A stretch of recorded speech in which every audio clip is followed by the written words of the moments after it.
There are less than 24 hours to cast your vote in Oregon. The good news, all the advertising is going to stop. But if you're still deciding what to do, we sent our Jennifer Hoff to find out where things stand on this eve of the election. Jennifer? Jeff, the major measures are virtually tied among voters tonight. One political expert tells me close elections generate interest, so we know that's good for democracy.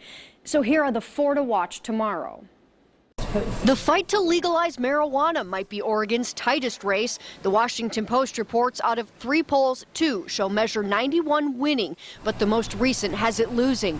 Voters rejected it 2 years ago, but political science professor Dr. Ben Gaskins tells me states where pot is legal, like Washington, are pushing public opinion in a new direction. That movement is making it more and more likely that states like Oregon will eventually pass it. If not now, it's not going to be very much longer but before it does get passed. Meanwhile, Measure 92 is the most expensive battle in Oregon.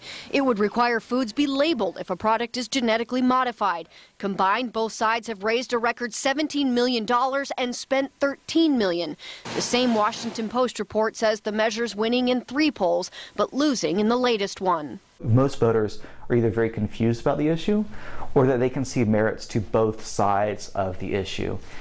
And so it's really anyone's guess how that is going to play out tomorrow.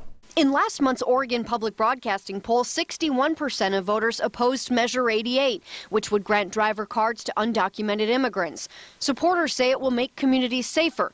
Opponents argue it incentivizes people to enter the states illegally. Most voters, even in a fairly liberal state or progressive state like Oregon, don't see people who can't prove their citizenship not having driving privileges, official driving privileges, as a problem that needs to be corrected. Lastly, there have been few polls on Measure 90, which puts all candidates on the primary ballot regardless of party affiliation, and only the top 2 move on. Dr. Gaskins says voters are tied about whether to switch Oregon to a top 2 system. It's also an issue that all political parties are pushing against. It's one of the few things that is uniting both Republicans and Democrats.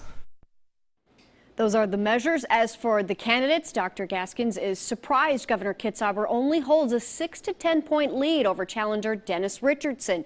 And he says the governor's fiancé scandal has really impacted what he said would have been an otherwise pretty comfortable lead for Kitzhaber.